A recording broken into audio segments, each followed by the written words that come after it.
আমি 4টি বিষয়ের কথা বলবো যেগুলো রমজানে হয়তো কম বেশি আপনি করেছেন আল্লাহর তৌফিকে। সেই 4টি আমলকে আপনি যদি রমজানের পরেও ধরে রাখতে পারেন, আমি আল্লাহর কাছে বিশ্বাস করি, আল্লাহর কাছে আমার সুধারণা যে আল্লাহ তাআলা আপনার রমজানকে সাকসেস করেছেন, আল্লাহ আপনার রমজানকে কবুল করেছেন, কারণ আপনাকে আল্লাহ আবারও ইবাদতের তৌফিক দিয়েছেন। আর সেই 4টি কাজের প্রথম কাজ হলো, আমরা অনেকেই আলহামদুলিল্লাহ সারা বছর নামাজ নিয়ে অবহেলা কম বেশি করলেও রমজান মাসের সম্মানে, তাকওয়ার মাস হিসাবে, কোরআন নাজিলের মাস হিসাবে, শ্রেষ্ঠ মাস হিসাবে, ইবাদতের মৌসুম হিসাবে রমজানে অনেকেই পুরুষরা 5 ওয়াক্ত নামাজ মসজিদে গিয়ে পড়ার চেষ্টাটা করেছে। মা বোনরা ওয়াক্ত হওয়ার পর দেরি না করে তারা নিজ নিজ অবস্থানে নামাজটা আদায় করার চেষ্টা করেছে। রমজানের পরে এই 5 ওয়াক্ত নামাজ যেটা রমজান মাসে আপনি সঠিকভাবে করেছেন, এই নামাজটা যদি আপনি ধরে রাখেন, 5 ওয়াক্ত নামাজ কি শুধু রমজানের ইবাদত না রমজানের পরেরও ইবাদত? কি বলেন? 5 ওয়াক্ত নামাজ কি শুধু রমজানের ইবাদত? রমজানের পরেরও ইবাদত, পালনীয়। অতএব 5 ওয়াক্ত নামাজ যদি আপনি রমজানের পরে ধরে রাখতে পারেন, আপনার জান জীবন যেতে পারে, অনেক লস হয়ে যেতে পারে, কিন্তু ওয়াক্ত চলে যাবে আর আপনি নামাজ পড়বেন না। ইমানদারের দ্বারা এটা কল্পনা করা যায় না। কোন মুসলমানের জন্য এটা কল্পনা করা যায় না যে তিনি নামাজের ওয়াক্ত চলে যাবেন আর অবলীলায় তিনি অন্য কোনো কাজে ব্যস্ত থাকবেন। অসম্ভব। এর সাথে ইমানের সাংঘর্ষিকতা এই লেভেলের যে ওমর ইবনুল খাত্তাব রাদিয়াল্লাহু তাআলা বলেছেন, লা হাজ্জা ফিল ইসলাম লিমান তারাকাস সালাহ। যে ব্যক্তি ইচ্ছাকৃতভাবে নামাজ ছেড়ে দেয়, নামাজ ত্যাগ করে, অন্য কাজে মগ্ন থাকে, ওয়াক্ত চলে যায়, ইসলামে তার কোনো হিস্সা নাই, কোনো অংশ নাই, কোনো ভাগ নাই। সে নিজেকে মুসলিম দাবি করবার কোনো নৈতিক অধিকার নাই যে নামাজ ইচ্ছাকৃত পড়ে না, ত্যাগ করে। রমজান মাসে 5 ওয়াক্ত নামাজটা যদি আপনি সারা বছর ধরতে পারেন, এটাকে যদি আঁকড়ে ধরতে পারেন এবং ধরে রাখতে পারেন, তাহলে আপনি একটি আমলে সাকসেস। নাম্বার 2, রমজান মাসে আমরা অনেকেই আল্লাহর দেয়া তৌফিকে গুনাহ এবং পাপাচারের কাছ থেকে বেঁচে থাকার চেষ্টা করেছি। চোখের জিনা, কানের গুনাহ, হাত দ্বারা কৃত অপরাধ, নানাবিধ অপরাধ থেকে আমরা বেঁচে থাকার চেষ্টা করেছি। আল্লাহ তৌফিক দিয়েছেন। কেন? কারণ রমজান মাস তাকওয়ার মাস, গুনাহ ছাড়ার মাস, সেজন্য আমরা গুনাহ ছাড়ার চেষ্টা করেছি। এই যে রমজান মাসে আমরা পাপাচারের কাজ বর্জন করে থাকার চেষ্টা করেছি, রমজানের পরেও যদি এই চেষ্টাটাকে অব্যাহত রাখতে পারি, এটাকে যদি আমরা ধরে রাখতে পারি, ইনশাআল্লাহ আমার রমজান সাধনা সার্থক হয়েছে, আমার রমজান ইবাদত কবুল হয়েছে আল্লাহর কাছে।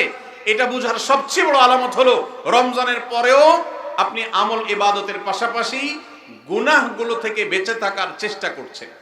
আপনি কোনো পাপের কাজ করতে যাচ্ছেন, মোবাইলে কোনো হারাম ভিডিও দেখতে যাচ্ছেন, হারাম কোনো বিষয় আপনি লিপ্ত হতে যাচ্ছেন, সাথে সাথে আপনার যদি আল্লাহর কথা স্মরণ হয় আর আপনি ওই হারাম থেকে নিজেকে বাঁচিয়ে রাখতে পারেন, তাহলে আপনার রমজান সাধনা সার্থক। আপনি আর কিছু না পারেন, রমজানের এই 2টি কাজ, প্রথমত 5 ওয়াক্ত নামাজ, দ্বিতীয়ত হলো যেই কোনো পাপাচার থেকে বেঁচে থাকা, এই 2টা যদি করতে পারেন তাহলে অনেকাংশেই আপনার রমজান সফল এবং সার্থক ইনশাআল্লাহ।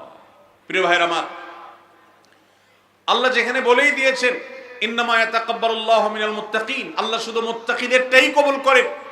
মুত্তাকি না হয়ে আল্লাহর কাছে কিছু উপস্থাপন করলে, পেশ করলে, দান দক্ষিণা করলে, কুরবানি করলে, নেক আমল করলে আল্লাহ সেটা কবুল করেন না, মুত্তাকিদেরটাই কবুল করেন। অতএব আপনি মুত্তাকি কিনা তার পরিচয় হবে, তার প্রমাণ হবে আপনি পাপাচার থেকে বাঁচার জন্য সংগ্রাম করছেন কিনা।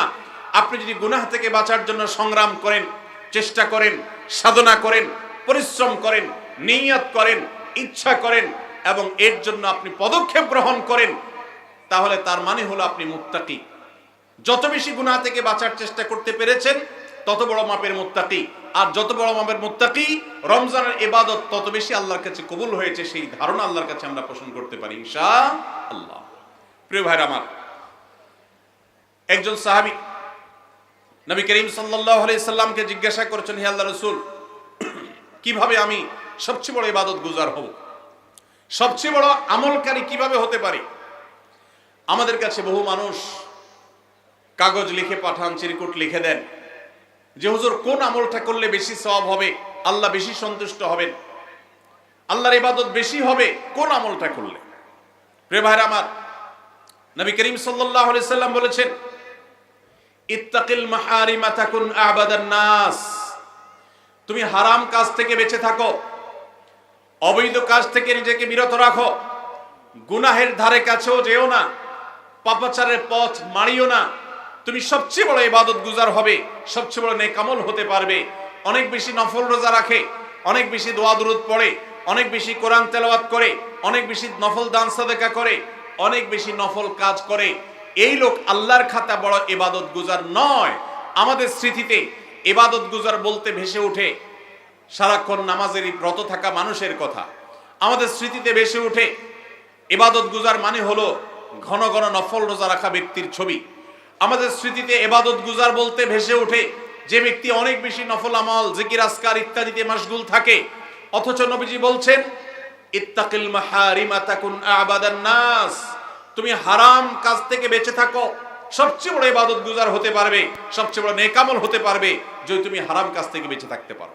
ভাইরা আমার, আপনি যদি আপনার এই দুই ঠোঁট দিয়ে কোনো কটু কথা, অশ্লীল কথা, গালিগালাজ এটা আপনার মুখ দিয়ে যদি বের না হয়, রমজানের আগে হতো, রমজান মাসে আপনি তওবা করেছেন, রমজানের পরেও এই সংগ্রামে আপনি জিতে আছেন, টিকে আছেন, আপনার মুখ দিয়ে কোনো অন্যায় হয় না, তার মানে হলো আপনি মুত্তাকিদের কাতারে শামিল হতে পেরেছেন, আপনি গুনাহ থেকে বাঁচতে পেরেছেন।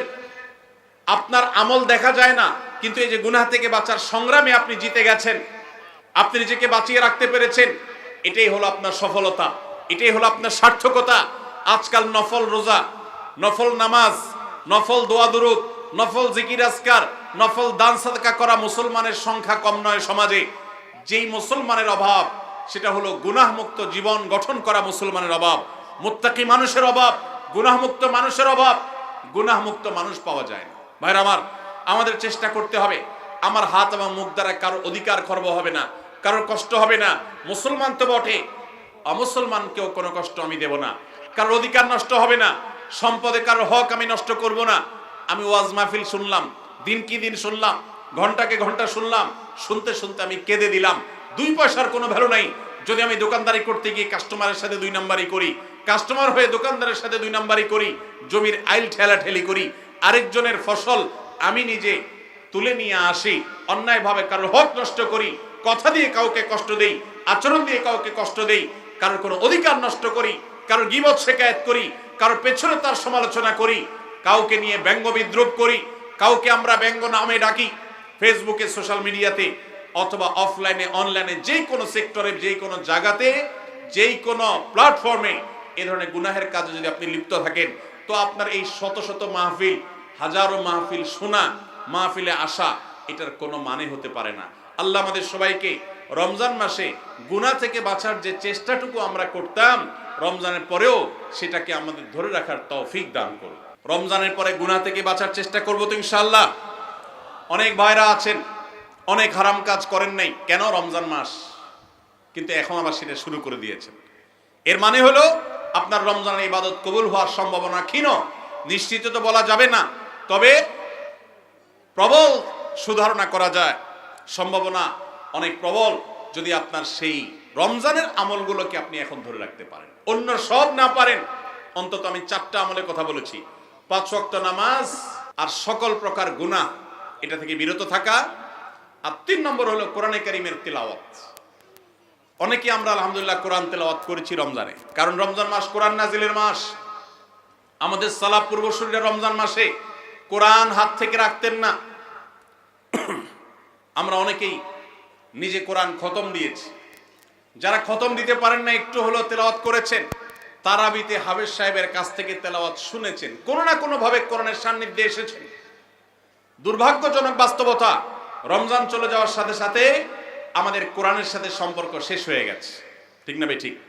বহু মানুষ আছে কোরআন স্পর্শ করে না, দিনের ভিতরে 2-4 ঘন্টা, 5 ঘন্টা, 6 ঘন্টা সময় পর্যন্ত অনেকে সোশ্যাল মিডিয়াতে ডুবে থাকেন, মোবাইলে ডুবে থাকেন।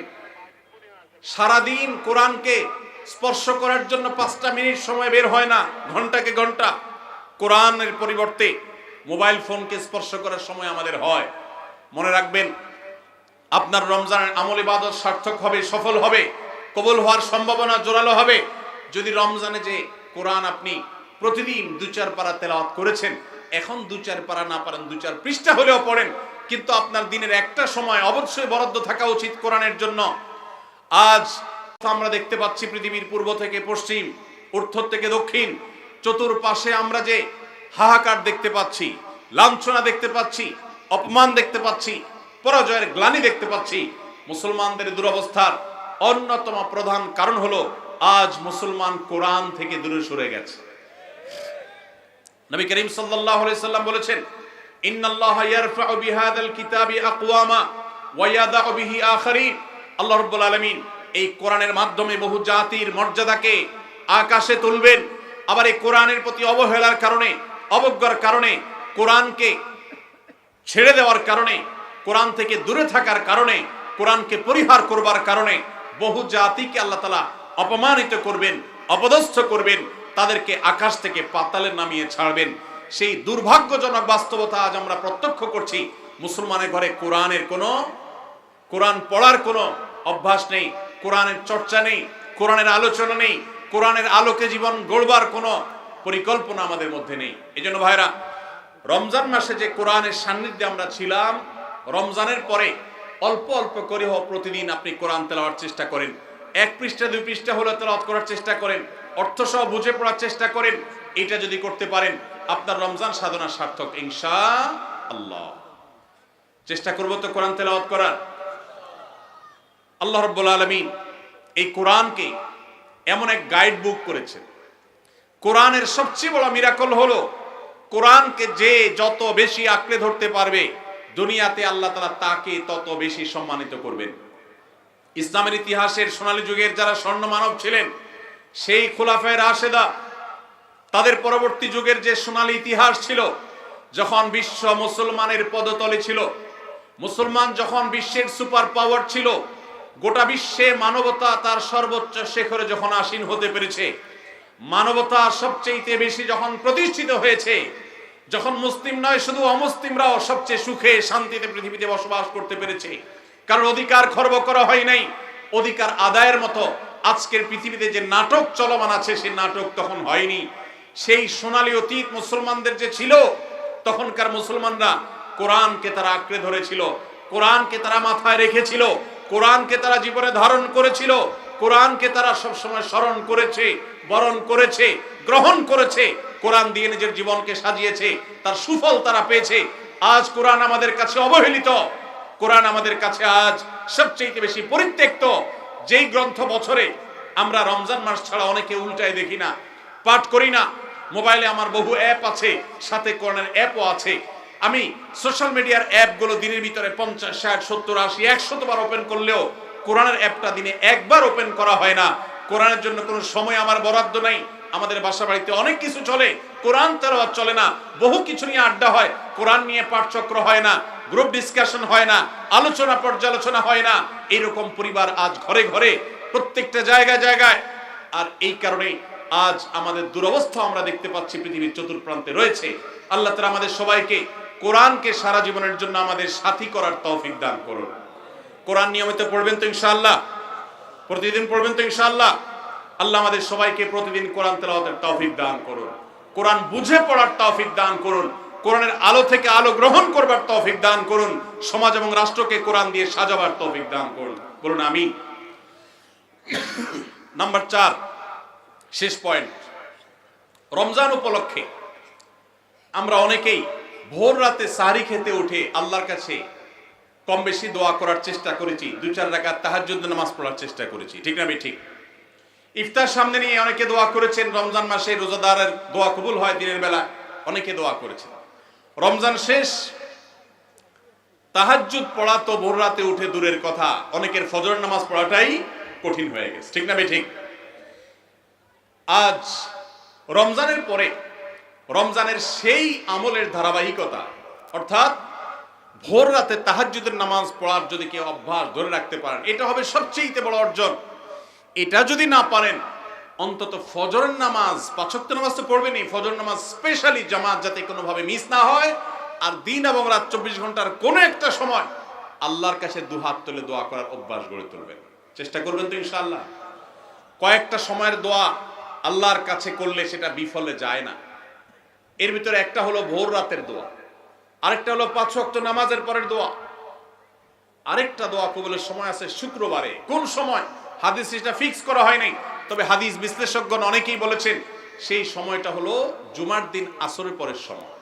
জুমার দিন আসরের পরে সূর্য ডুবার আগ পর্যন্ত আল্লাহর কাছে যদি দোয়ায় মাশগুল থাকেন, বাসা বাড়িতে আছেন, কর্মস্থলে আছেন, রাস্তাঘাটে আছেন, যেখানে যে অবস্থায় আছেন, জুমার দিন শুক্রবার বাদ আসর সূর্য ডুবার আগ পর্যন্ত দোয়া কবুলের মোক্ষম একটা সময়, অসাধ্য সাধন করবার সময়, একেবারে অসম্ভবকে সম্ভব করার সময়, আল্লাহর কাছ থেকে সবকিছু নিজের করার সময়। এই জন্য এই সময়গুলো আমরা মিস করব না। তো রমজান মাসের দোয়ার অভ্যাসটা যদি রমজানের পরে আপনি ধরে রাখতে পারেন, ব্যাস এনাফ। 5 ওয়াক্ত নামাজ, সকল প্রকার হারাম পাপাচার বর্জন, কোরআনে কারীমের তেলাওয়াত অল্প অল্প করে হলেও প্রতিদিন একটা সময় ফিক্স করে যে এই সময় কোরআন তেলাওয়াত ছাড়া কিছু করব না। ঘুম থেকে উঠে প্রথম কাজ হবে ওযু করে আমি কোরআন তেলাওয়াত করব, ফজর নামাজের পরে একটু পড়ব। আর 4 নম্বর হলো দিন এবং রাতের কোন একটা সময় আল্লাহর কাছে দোয়া করার অভ্যাস করব। অনেক লোক আছি আমরা যে 24 ঘন্টার ভিতরে সপ্তাহে সপ্তাহ, মাসকে মাস চলে যায়। অনেক নিয়মিত নামাজি মানুষ আছেন, অনেক দাড়িওয়ালা মানুষ আছেন, এমনকি অনেক মাদ্রাসার ছাত্র, এমনকি আলেমও আছেন। মাসকে মাস চলে যায়, আল্লাহর কাছে হাত তুলে একটু চোখের পানি ফেলে শেষ কবে দোয়া করেছি বলতে পারবো না। এর চাইতে বড় হতভাগা আর কেউ হতে পারে না। এই জন্য রমজান মাসের দোয়ার আমলটা, রমজানে হয়তো আপনি দিনে 4 বার 5 বার করেছেন, রমজানের পরে একবার করেন। রমজানে হয়তো 10 মিনিট 15 মিনিট 20 মিনিট ধরে দোয়া করেছেন, রমজানের পরে অন্তত 2 মিনিট ধরে দোয়া করেন। এই 4টা কাজ, 5 ওয়াক্ত নামাজ, সকল পাপাচার বর্জন, কোরআনে কারীমের তিলাওয়াত, আর দিন এবং রাতের কোন একটা সময় আল্লাহর কাছে দোয়ায় মাশগুল হওয়া, এই 4টা কাজ রমজানের, এগুলো যদি আপনি ধরে রাখতে পারেন তো ইনশাআল্লাহ আপনার রমজান সাধনা, আপনার রমজান ইবাদত বন্দেগী আল্লাহর কাছে কবুল হয়েছে। আল্লাহ আপনাকে মুত্তাকি হওয়ার তৌফিক দিয়েছেন, মুত্তাকিদেরটাই আল্লাহ কবুল করেন। অতএব আপনার রমজান ইবাদত এবং সাধনা কবুল হয়েছে, সার্থক হয়েছে, সেই সুধারণা আপনি পোষণ করতে পারেন। সবাই চেষ্টা করবো তো ইনশাআল্লাহ। আল্লাহ আমাদের সবাইকে সেই তৌফিক দান করুন। রমজান মাসের আমল এবং ইবাদত আবার রমজান আসবে, সেই জন্য তোলা না রেখে এখনো, অর্থাৎ রমজান পরবর্তী সময় আমরা করার চেষ্টা করবো ইনশাআল্লাহ। এটাই হলো পুরো আলোচনার সামারি। সবাই চেষ্টা করবো তো ইনশাআল্লাহ। আল্লাহ আমাদের সবাইকে তৌফিক দান করুন।